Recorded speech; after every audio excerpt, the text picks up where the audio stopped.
Okay, I think with that, we'll get started. Morning. Um, Today we'll be talking about Headlight and project creation, project intake form.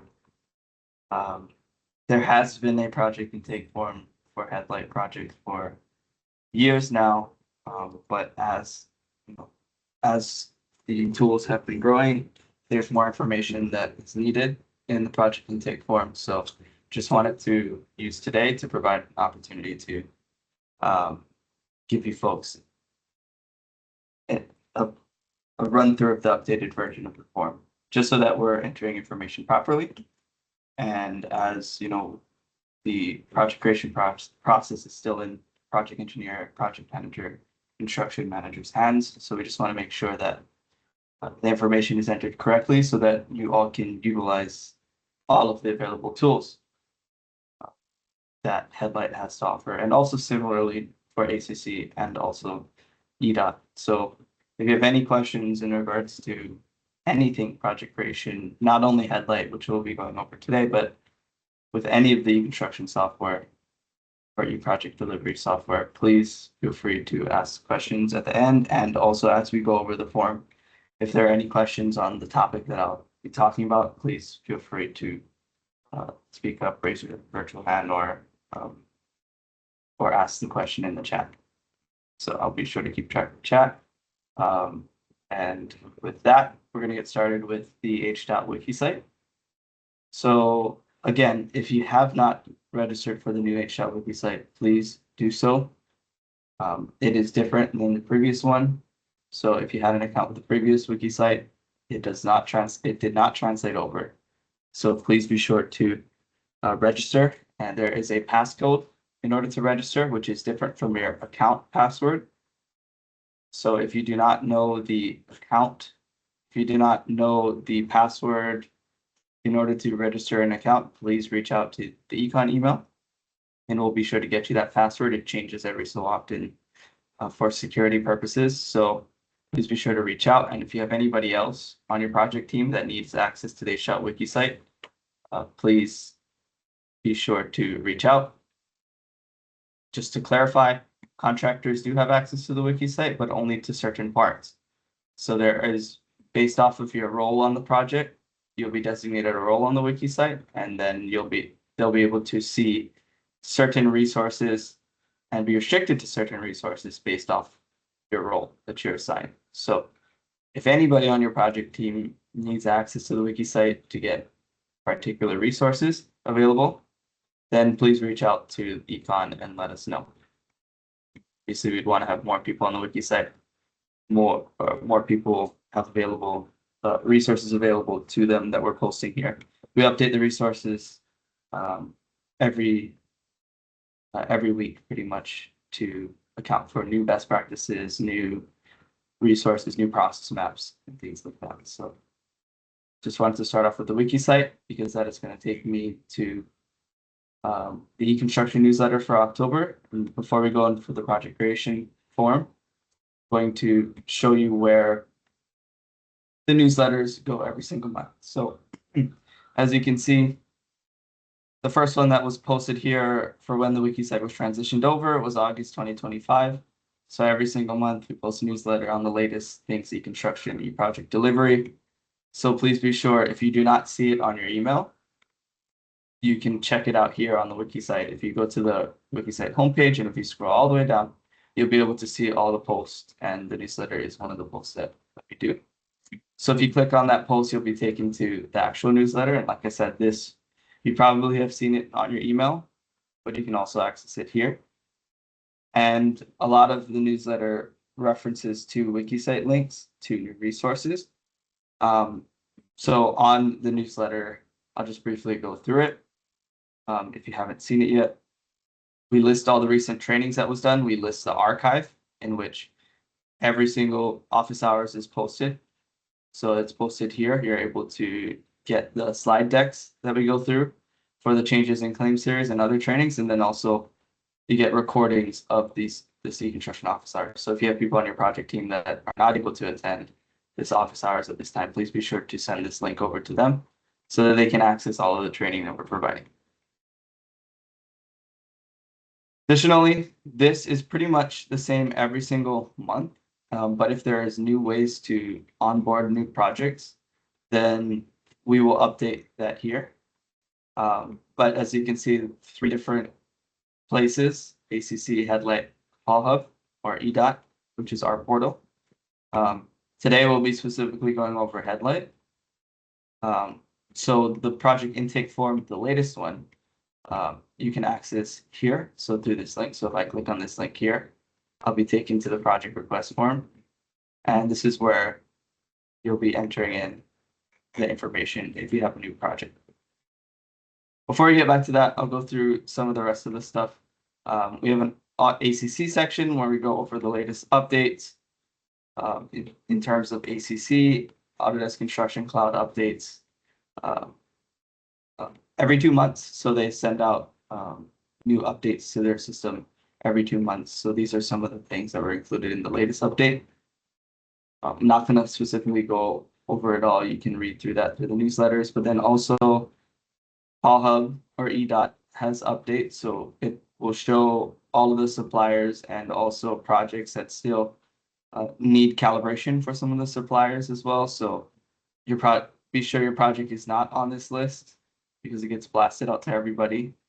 But this is just a way to show both you and also some of the contractors that they need to get moving on calibrating on certain projects. So next is the Headlight updates. I'll be going over some of them today. And as Craig mentioned, I'm not sure if it was a couple weeks ago, but now the change order form has been updated to allow change orders to be submitted without having a pay item associated to it. So previously you had to either edit a pay item or create a new pay item or remove a pay item. Now you're able to submit a change order without even associating the change to a pay item, which obviously makes sense because there are instances where there are no cost change orders. So this is a necessary update that Headlight has provided and shouldn't be a problem moving forward. And there are other progress statement updates that I'll go over because the project creation form requires certain information. But then we also go over at the very last part of it, wiki site updates. So a lot of the things that are new that were uploaded on the HDAO wiki site so that you have access to the latest documentation and the things that are updated on the site. So, and again, down here explains the registration process. So again, if you have people who need access, follow this right here. Okay. So with that, we'll move to the project creation form in Headlight. And now at the very top here, it says, please, I'm going to zoom in so that folks can see it a little bit better. At the very top, it says, please allow at least 2 weeks of lead time in order for Headlight to process this project creation request. Now, I understand and Headlight understands that there are instances where you get late notice or there is times where you'll need to get it set up faster than 2 weeks. That doesn't mean that it will always take 2 weeks to set up the project in Headlight. It just means that this will be the maximum amount of time it will take. But also, if you do need an expedited request, then there are multiple options. You can put it in the notes section down here. Others users, there are text boxes where you can mention that you need an expedited request.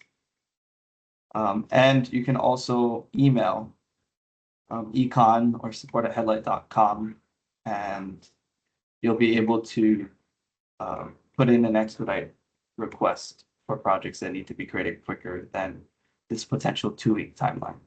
And I know Aiden, Craig, Headlight team, they'll do their best to accommodate. But at least try to give 2 weeks ahead a lead time to create projects in Headlight. And obviously, we want to create the project as early as possible. Set up the pay item information, set up your contractor information, set up diaries for your project team to be able to move forward with the project once active construction projects start. I mean, also submitting JC cards. We all know that also often happens before construction even starts, before actual construction work starts. So getting the projects up and going early is the best thing, and that is still within the project engineer and construction manager's hands at the moment, right? So please be sure to get this started early. Make sure that you can submit and coordinate with lab on a lot of the COCs, a lot of the material documentation, certification stuff that you need to do before actual construction starts. So with that being said, how do I fill out this form? What is the new information that is on here? So first question, providing information for yourself. This is all the same. Providing your name, your first name, last name, email, phone number. This will stay the same. And then providing your position title. In most cases, it'll be project engineer or construction manager. That is all the same. That has not changed. And then when do you need this project available in Fieldbook? So obviously 2-week lead time, ideally. But if you need this done earlier than that, then this gives Headlight an opportunity to receive this and then prioritize the list of projects that they'll need to create. Next, this is also the same, but I just wanted to note that make sure that we're entering in. So this is project name. Now we want to make sure that this is the full project name.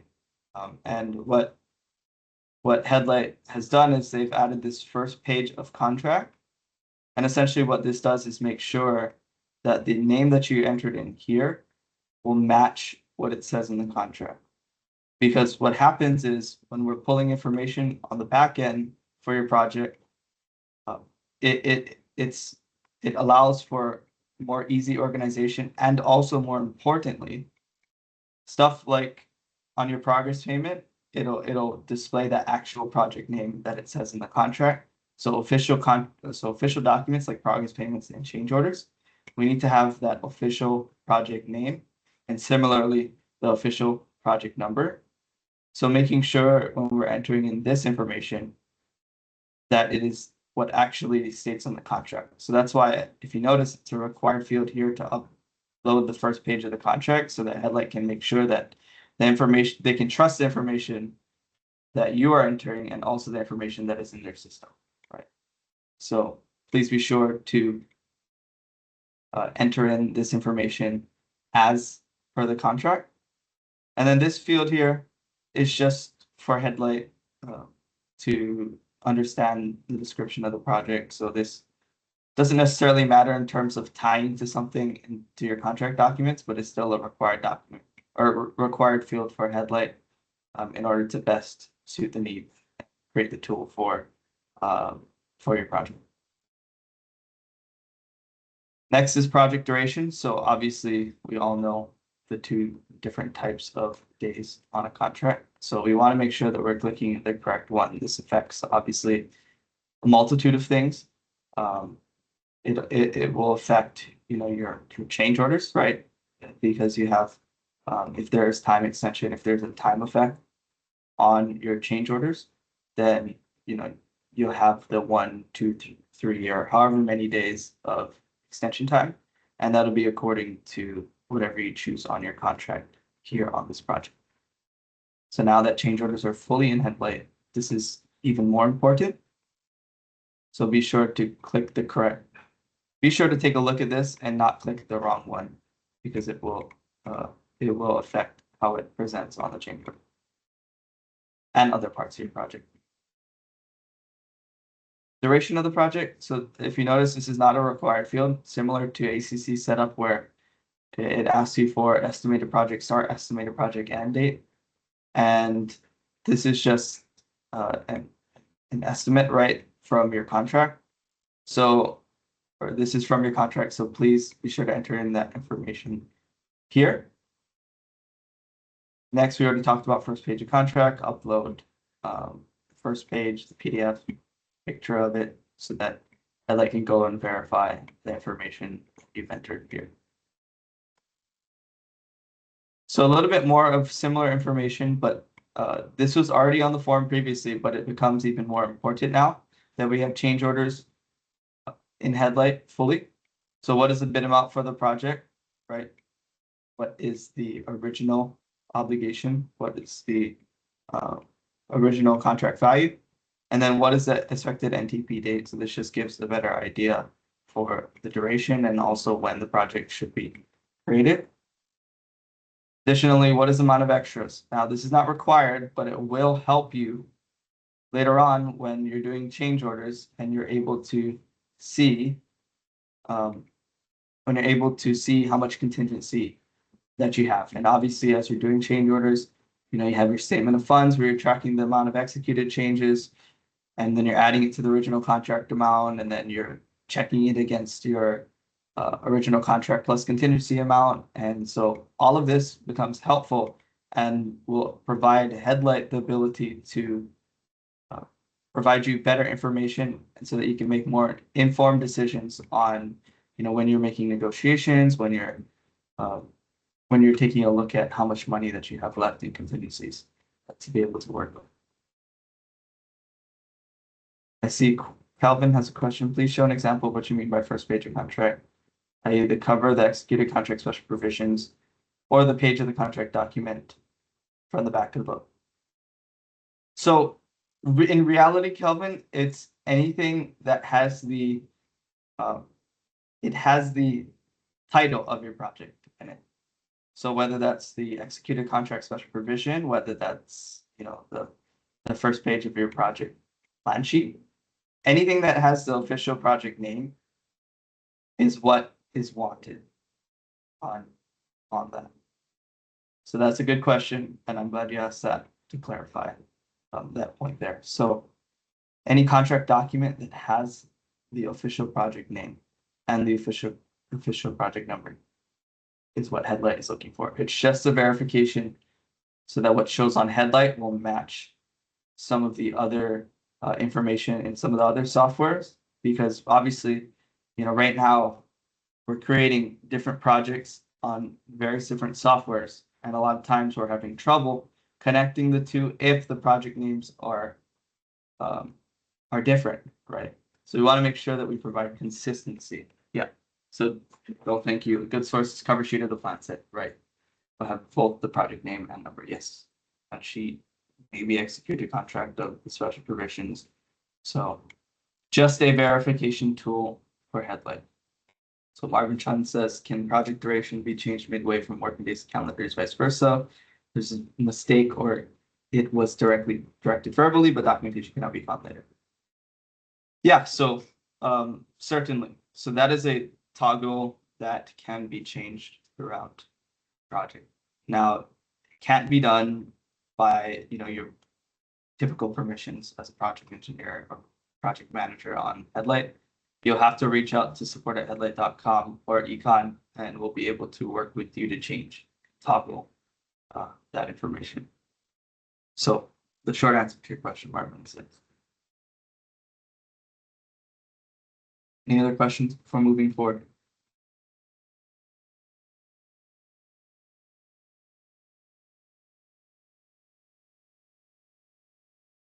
All right. So now here's where a lot of the project fields were updated. First is project district and district office. Now, 2 weeks ago when we were talking about issues and entering potential claims in ACC, now I think it's a good time to mention that, where please be sure we're entering in our potential claims in ACC under the issues module. But with it pertains to this project intake form, the first step in the guide for entering in the potential claims is to make sure that the project district and district office is set correctly. Now in ACC, it was through settings in build. And so it was through settings, and then you enter it in on the address line, and then you enter it in on the zip code line, just so that we can pull the information correctly. Now in Headlight, when we're creating a project, they configured these two fields, or they updated it. Before it was something like island and district, but now we've made it more clear what the project needs. So the first is project district. So this will again show up on your project plan sheets. So show up on your project plan sheets, show up in your contract documents, but the best source that I've seen and that I've used is the project plan sheets. It will say District of Eva, District of Waianae, District of Honolulu. And that is what you'll enter in here. This is important because if you don't enter it in here, then it will not be entered into your progress payment, and that is a required field on the progress payment. So this is a required field and will need to be entered. So please be sure we understand the distinction here. Project district will show on your project plan, District of Eva, District of Waianae, District of Honolulu. And then district office here, we have a drop down, so it's going to be obviously the district office. So based off of Hawaii, Kauai, Maui, Oahu. So I want to be sure that we're selecting the proper thing, just because this will automatically populate on your progress payment on your change order. Now, previously, you're able to manually edit this, and sometimes what would happen is you'd have to enter it in every time because it wouldn't save, and then it wouldn't carry over to the next payment. But through this, if you enter it in correctly here, you won't need to enter in this information every single time. The whole point of all these tools and the whole point of automation is so that we're eliminating manual steps. So we don't want people to have to, we don't want you guys to have to enter in small information like this that is consistent and trivial across all of your payments multiple times. So please be sure that we're entering it in and we understand the distinction here when we're creating projects in Headlight. And also, if you have an existing project that you think does not have this information entered in correctly, please reach out to us. We can go through this with you on the back end on your project and make sure that it's configured correctly. Similarly, for prime contractor, want to make this as a drop down here of prime contractors that are already within the Headlight system. So if you do see your contractor here, please be sure to click it. Now, if you don't see your contractor, you're able to click other, and then you're able to describe it. Now, one thing I want you all to be careful with is if you accidentally, if your contractor is here and then you accidentally create another one, then it will create a duplicate. And then we'll have to go in the back end, delete it, assign your project the correct contractor. So just a note, please be sure to look through this entire list and make sure that your contractor is here. And if they are here, please click on that contractor. Now, if the contractor, I've run into situations before where the contractor has updated address or they changed their address, and then that will affect the progress payment, right? This prime contractor box pulls directly into the progress payment and change order, or well, specifically the project progress payment.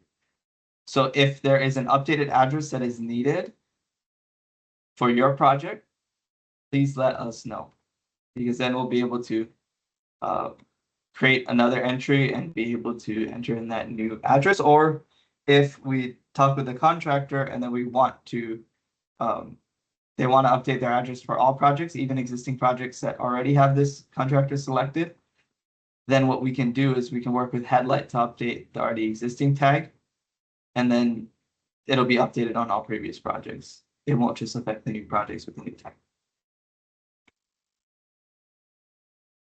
Oh, I see Marvin's question. What happens when a contractor changes your name, address that is a different for drop company? Yep. So as I just described, their address changed. Please let us know. We'll work with you, contractor team, to make sure that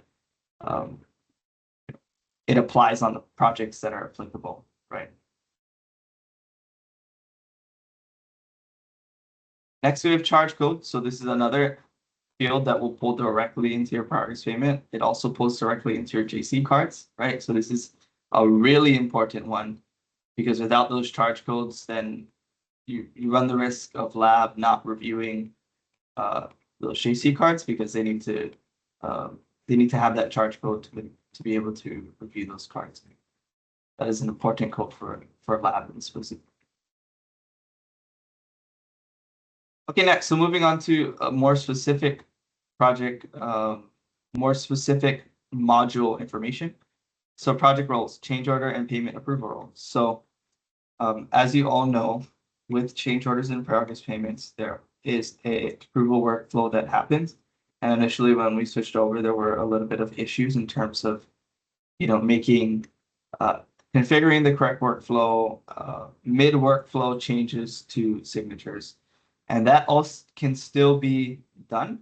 But at the beginning of the project, obviously we want to set the roles that we have. And sometimes they switch, right? And sometimes you have TAs, sometimes you have all of this stuff that happens on a problem. But originally at the beginning of the project, you are able to put in the information here. So who is the engineer on the project? So who is the resident engineer? So then you'll be able to enter in that information here. And then who is the contractor email that progress payments will be sent to? Who is the construction engineer? Who is the district engineer for your project, right? Or that applies to your project. And sometimes these will change based off of district, based off of your specific project. So obviously this will change based off of district. Obviously this will change project by project, or these two lines will change project by project. And like I said, if at any point on a project, or at any point in the duration of your project, you are able to, number one, permanently switch your role, or you're able to request us to permanently switch your role. I'm so sorry. I'm going to meet somebody clicking here. Okay. So as I was saying, at any point in your project, so this is originally at the beginning of your project, but if you need to switch this at any point, number one, temporarily, for example, for a TA. So let's say you're mid signature or your mid approval workflow and you're waiting for the construction engineer, yet the construction engineer is out of office. They have a TA. Just reach out to the econ email, reach out to Headlight, and we'll be able to switch that just for that progress payment. Okay. And then it'll go back to the original, what we had before for the next progress payment. Or Headlight also has the ability to switch this role permanently throughout the rest of your project. So we want to be sure that when you're making that request, that you describe that information, describe the want, describe the need in that request. And we're hoping very soon. Right now, it's still in Headlight's part to be able to do this, but right now, or soon, we're hoping that we have the ability to add TAs, and Headlight's developing a tool to simply add TAs to this stuff, so that it can be temporary and that we can do it very quickly, rather than going through us and Headlight and then back and forth. So we're working on a streamlined process for this, because obviously we know this will happen. There's no way of avoiding TAs in situations, so we want to be sure that we have the best way to account for this and provide a solution that is quick enough for you folks to take action. Obviously, don't want to hold up progress payments, change orders. That is a big thing that we do not want to do. So making sure we're doing that is important. But then we go to the bottom part, and this is other users requiring access to the project. So this is where you'll be able to enter in your inspectors, your project team, and others that will need access to your project. Now, be careful. We're not adding contractors here. We're not adding contractor emails here. The only place that the contractor should have access to is this contractor field here, because contractors will only have access to sign change orders and also payments, right? They will not have access to diaries. They will not have access to payments. They will not have access to JC cards. They will not have access to change orders. So be sure that we're not entering them in here. We're entering them in here, because this is where they'll only have access to sign progress payments and change orders. Now, there was a question, do we need to add lab here? No, lab has access to all projects in Headlight in order to, so do not worry about adding the pertinent lab people, as they have access to every project in Headlight, and any JC card that is submitted, they will have access. The pertinent lab section will have proper access to your JC cards and what they need to see in Headlight. So that was a good question that somebody asked, and just wanted to clarify that here so that you guys know who to put in this section here. Moving forward to the last section of this form, and it's kind of one of the most important sections of the form. There are 4 sections here. The 2 that are most important at the beginning of the project are pay items and contractors. these two at the bottom here. So these are tags. So obviously, you're able to filter based off of tags from your diary page, from your report page, from your form page. But this can be entered in at a later point, and it often does get entered in at a later point. So tags, such as pertinent work sections to a section of your project to materials on hand, things like that. That can be and often is uploaded not or during the project, but or maybe later than at the project creation process. So tags and other labels would fall under that category.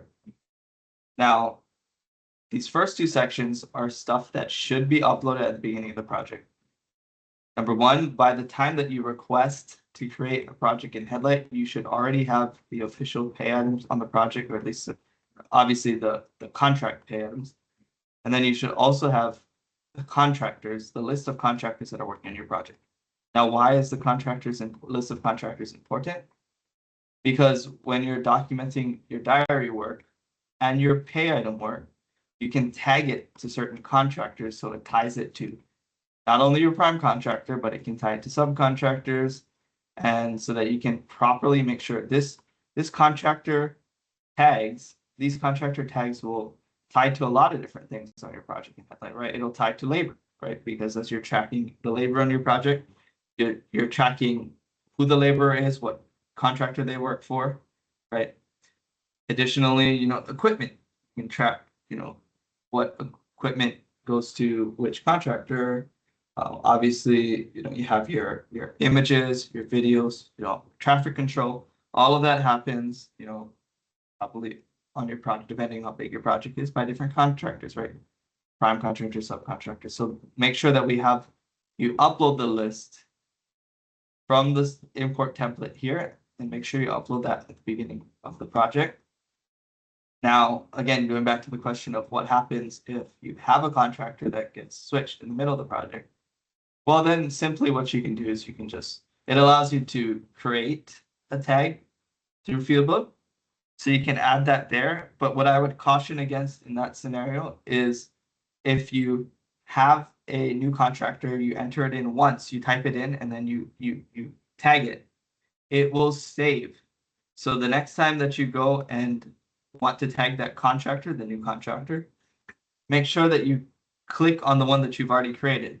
Because if you continue to create new tags, then what will happen is you'll have 10 different variations of that new contractor, and you have 10 different tags. And then when you go and filter for it through the search column, or perhaps while we're filtering through it on the back end, we're going to see 10 different contractors for the same contractor. And then, so that doesn't help you and that doesn't help us. So be sure that when you are creating new ones, be sure that you create it once and then you use the same one every single time after. Marvin asked, where's the import template you just mentioned on the uploads? So right below each section, you have this link right here. It says download contractor import template. If I click on that, then it will show this is in Google Sheets, I believe, but click the download button here. It'll ask contractor, contract number, contractor, approved, DD. So this is the information that they're looking for. So fill this out, then re-upload it. It's out of the way. Download it, fill it out, upload it here, and then you'll be good. Similarly for pay items, we have the download pay items template here. And you'll download it to your computer. Now I have it on my desktop already. So I'll show you what it looks like. So you see here, you guys have probably seen this before. This is not new, but there is a better way to organize your information so that it makes it easier for when you have your progress statement, and so that when you're tagging these pay items on your diaries, that it is in the correct format and it shows up correctly on your progress statement. So the first section is your contract number. So this is the same as before, right? So we have a contract number.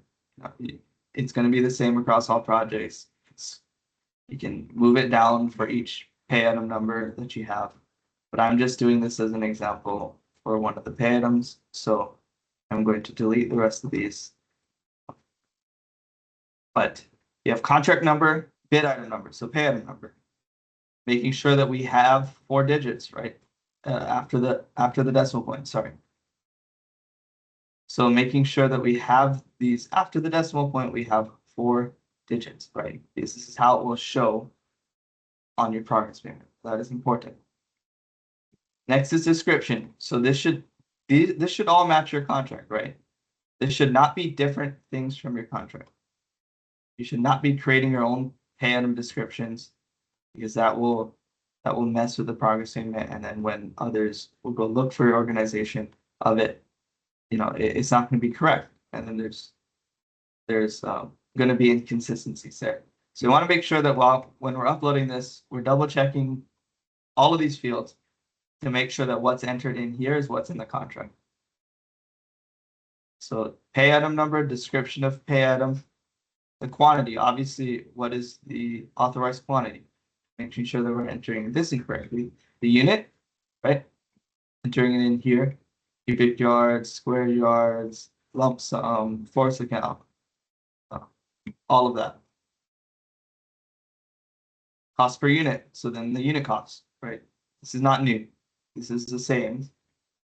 And then type code and par and non-par. So these are important, and the way that you present this information is important for how Headlight is going to pull information. Now, we've announced multiple times now on your previous progress payments, you were able to, the ledger was separated out by type code, right? The ledger was separated out. There's a summary table with all of the type codes. And this is, people often confuse this as, well, type code is only on federal projects, right? So this type code right here, 21, is only on federal projects. But even on state-funded only projects, it is important. On your detailed estimate, often what happens is the designer will also separate it into certain sections, but it will not have this type code here, because that is a federal requirement, right? So we'll have this funding code here, for example, safety. And this is also important as well, because often what you'll see is even on state-funded projects only, it'll be separated out. The utilities will be separated out. If there's utilities on your project, then fiscal will need to take that in and then distribute the cost accordingly based off of the utility that it is being worked on. So that based off the UA agreement. So even if your project is not federally funded, this is important for you to fill out. Now, if your project is federally funded, make sure that we have the type code in here, in this G column. Make sure that we have the type code here. And then make sure we have the corresponding description of the type code correctly on here. Similarly, for state-funded project, you will not see this type code, but make sure that you do enter in the description of how you want it to be separated. And in most cases, right, what's most important is the utilities, so the UAs. So making sure that we're entering this incorrectly. And then this is simple but important, par and non-par. There were a couple of issues when the progress payment form was first released, where if you did not enter in this information in the import template, then par non-par was not showing up for your project. So if it was a non-par project, it was defaulting to par.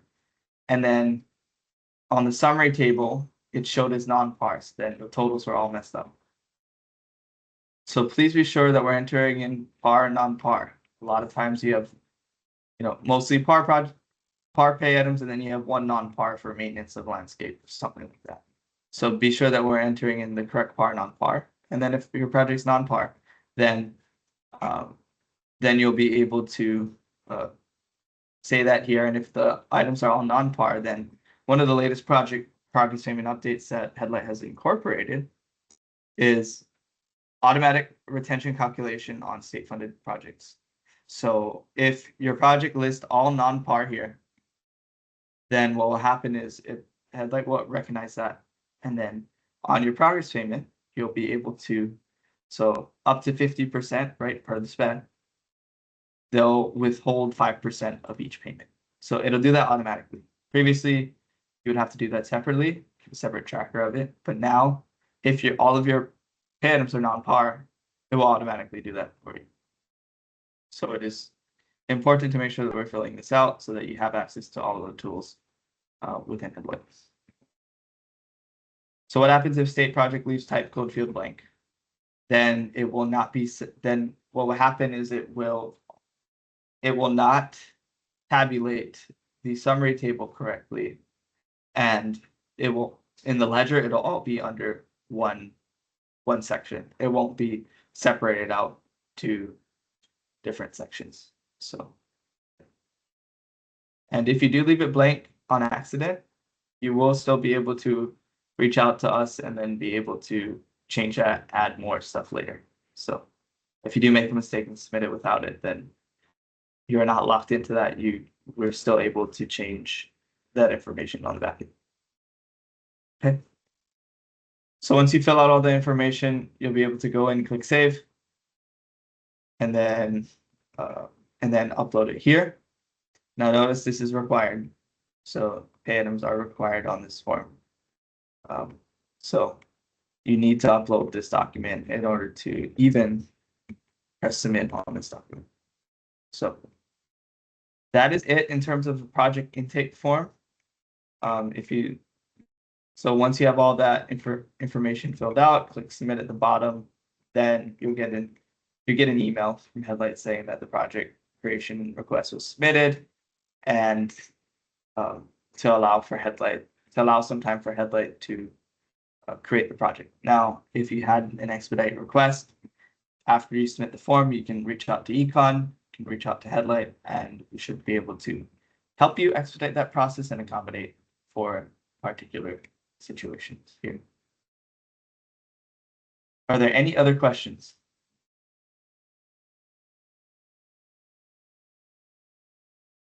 It doesn't have to be about Headlight project creation. It could be about ACC. It could be about Hall Hub. It could be about EDOT. It could be anything e-construction. But if you do have any questions, I will be here to be able to answer your questions.